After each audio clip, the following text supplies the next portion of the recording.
रणसंग्राम सातारा लोकसभेचा।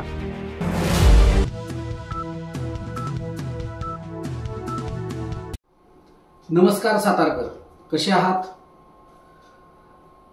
नेहमीप्रमाणे लोकसभा निवडणूक जवळ आलेली आहे। या वर्षी मात्र लोकसभा निवडणूक ही न भूतो न भविष्यती अशीच होणार असं दिसत आहे। कारण की आतापर्यंतच्या इतिहासामध्ये साताऱ्यात उमेदवार देण्यावाचून एवढा कधीच उशीर झाला नव्हता, असा उशीर या वर्षी झालेला आहे। खरं तर निवडणूक लागण्याच्या अगोदर सातारमध्ये दोनच उमेदवार होते, एक तर उदयनराजे भोसले हे भाजपकडून, राष्ट्रवादी काँग्रेसकडून श्रीनिवास पाटील, या दोन उमेदवारांची चर्चा होती। परंतु जसजशी निवडणूक जवळ येऊ लागली तसतसे हौसे नवशे गवशे हे उमेदवार तयार होऊन मोठ्या प्रमाणात उमेदवारांची लिस्ट बाहेर पडायला लागली। त्यातच राजकारणाच्या ह्या खेळामुळे एका पक्षाचे दोन पक्ष झाले, जसे उद्धव ठाकरे शिवसेना, शरद पवार राष्ट्रवादी, अजित पवार राष्ट्रवादी, शिंदे गट शिवसेना, अशा प्रकारचे दोन पक्षाचे चार पक्ष झाले। त्यामुळे या लोकसभा निवडणुकीमध्ये आता सध्या जिथं चार उमेदवार होते तिथं जवळजवळ 6 ते 7 उमेदवार होण्याची चिन्ह आलेले आहे। आणि जे उमेदवार देणार आहेत त्यांना सुद्धा एक तारेवरची कसरतच म्हणावी लागेल, कारण की प्रत्येकाला सांभाळून घेण्यातच त्यांची संपूर्ण ताकद वाया जात आहे। खरं तर सातारमध्ये उदयनराजे भोसले यांचं मोठं वलय आहे। आतापर्यंत सातारा म्हटलं की उदयनराजे भोसले हेच समीकरण होतं, परंतु या निवडणुकीमध्ये मात्र हे समीकरण बदलतंय की काय अशी चिन्ह निर्माण झालेली आहेत। कारण की गेल्या कित्येक दिवसापासून भाजप उदयनराजेंना आज तिकीट देईल, उद्या तिकीट देईल असं करत करत आतापर्यंत त्यांना चाल ढकल करत नेलेला आहे। परंतु अजूनपर्यंत उदयनराजे भोसले यांना तिकीट जाहीर झालेलं नाही का, याचं उत्तर मात्र गुलदस्त्यात आहे। परंतु याच्या मागे सुद्धा मोठ्या प्रमाणात कारण आहेत, कारण की उदयनराजे भोसले यांना होणारा विरोध आणि त्यातच जो उदयनराजे भोसले यांचा त्यांच्या स्वतःच्या काही चुक्या, यामुळे हे भाजप यांनी अजूनपर्यंत उदयनराजे भोसले यांना तिकीट दाबवलेलं आहे।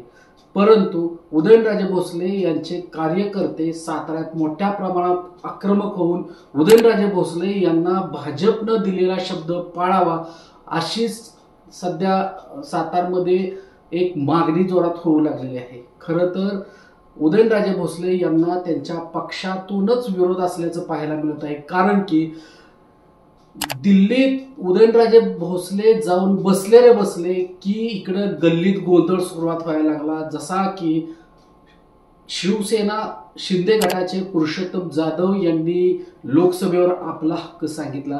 त्याचबरोबर उदयनराजेंचे 2019च्या निवडणुकीमध्ये प्रतिस्पर्धी होते ते नरेंद्र पाटील यांनी सुद्धा भाजपकडून आपण निवडणूक लढवणार किंवा इच्छुक असल्याचं जाहीर केलं आणि देवेंद्र फडणवीस यांची भेट घेऊन आपण सुद्धा इच्छुक असल्याचं सांगितलं। त्याचप्रमाणे अजितदादा गटाकडून नितीन पाटील जे मकरंद पाटील यांचे भाऊ आहेत हे सुद्धा इच्छुक आहेत। त्याचबरोबर शरद पवार गटातून श्रीनिवास पाटील, सारंग पाटील यांची सुद्धा नावं चर्चिली आहेत।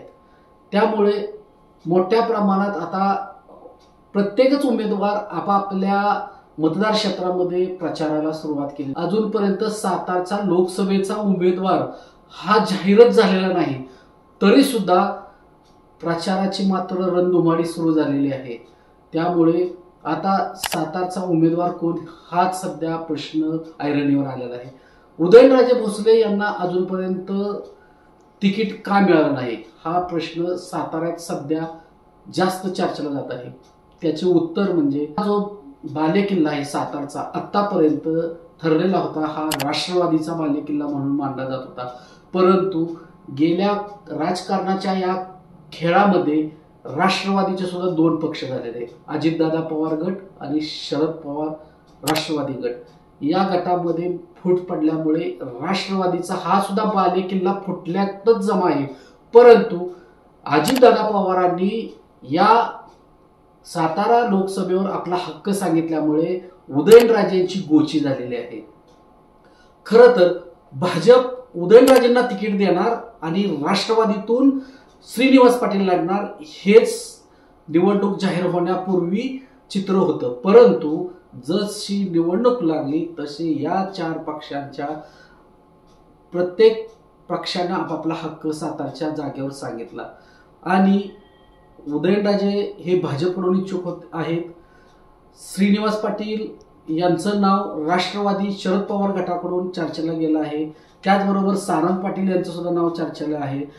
अजितदादा गटाकडून नितीन पाटील त्याचबरोबर सुनील माने यांचं नाव चर्चेत आहे. काही दिवसापूर्वी रामराजे नाईक निंबाळकर यांचं सुद्धा नाव चर्चेला होतं, परंतु रामराजे नाईक निंबाळकर यांनी लगेचच त्या चर्चेला पूर्णविराम देऊन आपण सातारची लोकसभा निवडणूक लढवणार नसल्याचं जाहीर केलं. त्यामुळे रामराजे नाईक यांचा विषय संपला. परंतु उदयनराजे तरी सुद्धा अजून वेट आणि वॉच याच भूमिकेत भाजपने का ठेवला आहे? अजितदादा पवार सातारच्या लोकसभेवरचा हक्क सोडायला तयार नाहीयेत. भाजप उदयनराजेंना तिकीट द्यायला तयार नाहीये आणि अशातच हौशे नवशे गवशे यांनी आपली मूठ बांधायला सुरुवात केलेली आहे. परंतु काही दिवसापासून उदयनराजे भोसले यांचे जे कार्यकर्ते आहेत त्यांनी सुद्धा निवडणुकीची तयारी मोठ्या प्रमाणात आणि प्रचाराला सुद्धा सुरुवात केलेली आहे.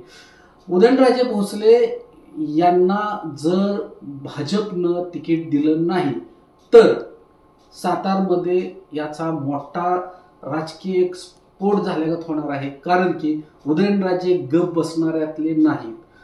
उद्या उदयनराजे भोसले यांना जर भाजपनं तिकीट डावललं तर येणाऱ्या विधानसभा निवडणुकीमध्ये भाजपला मोठ्या प्रमाणात उदयनराजे प्रत्येक ठिकाणी कात्रीत पकडणार आणि त्यांच्या प्रत्येक उमेदवाराला डवचल्याशिवाय राहणार नाहीत हे मात्र सत्य आहे.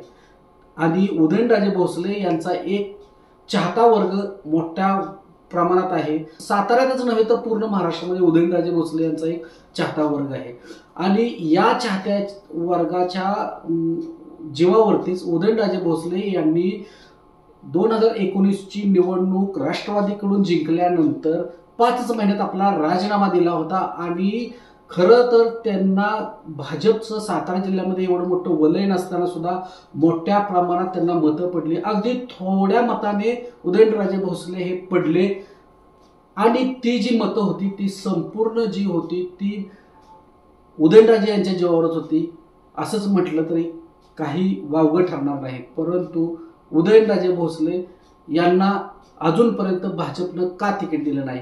कारण की भाजपला काही उदयनराजेंच्या बद्दल निवडून येण्याबद्दल शंका आहे. उदयनराजे भोसले यांना फक्त वापरून घ्यायचं आणि सोडून द्यायचं अशी काही भावना भाजपमध्ये आहे का?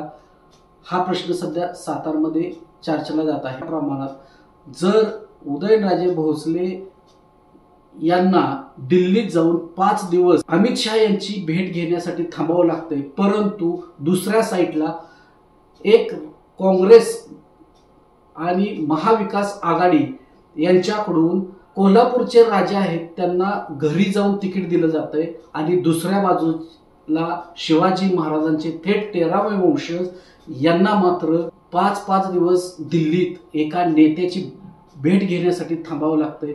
हे मात्र दुर्दैवाची गोष्ट आहे आणि याचाच मोठा इश्यू हा विरोधी पक्षांनी उचलून धरला. संजय राऊत असू द्या किंवा सुप्रिया सुळे असू द्या यांनी याबाबत भाजपला विचारणा केली. उदयनराजेंच्या उमेदवारीवर न बोलणारे उपमुख्यमंत्री देवेंद्र फडणवीस मात्र तेव्हा आपली बाजू मांडण्यास थोडं सरसवले आणि त्यांनी सुप्रिया सुळे यांना विचारणा केली की राष्ट्रवादी उदयनराजेंना बिनविरोध निवडून देणार का आणि त्यांचं तोंड बंद करून. परंतु जरी आज देवेंद्र फडणवीस यांनी सुप्रिया सुळे यांचं तोंड बंद केलेलं असलं तरी सातारकरांचं मात्र तोंड बंद करण्यात ते अयशस्वी ठरणार आहेत. कारण की उदयनराजेंचा मोठा चाहता वर्ग आहे आणि या चाहत्या वर्गाला जर उदयनराजेंना असंच ताटकळत ठेवलं तर याचा उद्रेक झाल्याशिवाय राहणार नाही. आणि हा उद्रेक कुठपर्यंत जाईल आणि भाजपला याची काय किंमत मोजावी लागेल हेच पाहावं लागणार आहे.